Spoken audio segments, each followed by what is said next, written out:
Selamat pagi, Jemaat Batu Zaman, juga saudara-saudara dalam Tuhan Yesus Kristus. Setelah melewati perenungan-perenungan Natal, kita kembali ke renungan Amsal yang disampaikan Raja Salomo. Saudara, walau usia Amsal tulisan Salomo hampir 3000 tahun silam ditulisnya, tapi inspirasi Roh Kudus di balik tulisan-tulisan ini tidak pernah tinggalan zaman. Renungan pagi ini diberi judul Sahabat yang Dipilih.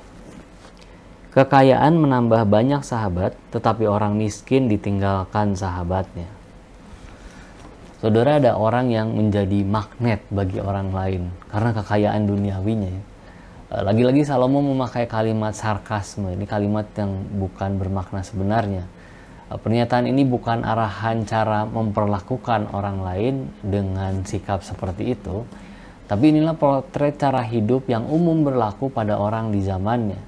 Sampai hari ini, disadari atau tidak, ada orang-orang yang memberi standar lebih tinggi karena latar belakang ekonomi yang lebih tinggi juga. Nah, anak-anak juga lebih senang bermain dengan teman yang punya banyak mainan dibanding teman yang lebih sedikit mainannya. Wajar kalau di usia yang lebih dewasa, orang dengan materi lebih banyak berusaha didekati banyak orang juga ya. Ungkapan yang cukup umum adalah supaya ketularan kekayaannya. Saudara, dengan kata lain, kekayaan dunia itu bukan hanya menarik hati, tapi juga menjadi motivasi untuk dicapai. Sampai di sini, saudara, bagaimana sikap orang Kristen dalam pertemanannya? Maksudnya, bolehkah kita ikut cara hidup yang Salomo kritik? Secara sederhana tentu tidak ya. Sebab justru cara hidup seperti itulah yang Salomo ingin bangsa Israel jauhi dari hidup keseharian mereka. Maka dia berkata bahwa lebih baik seorang miskin yang bersih kelakuannya.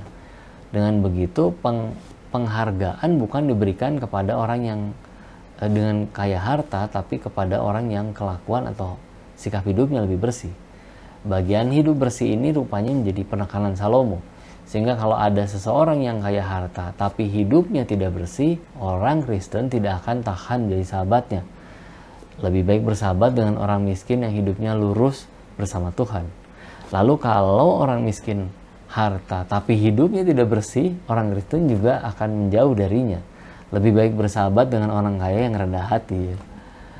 Semoga kita bisa menjaga persahabatan dengan orang-orang yang menjaga hidupnya bersih, sehingga kita saling memotivasi menjaga hidup takut akan Tuhan.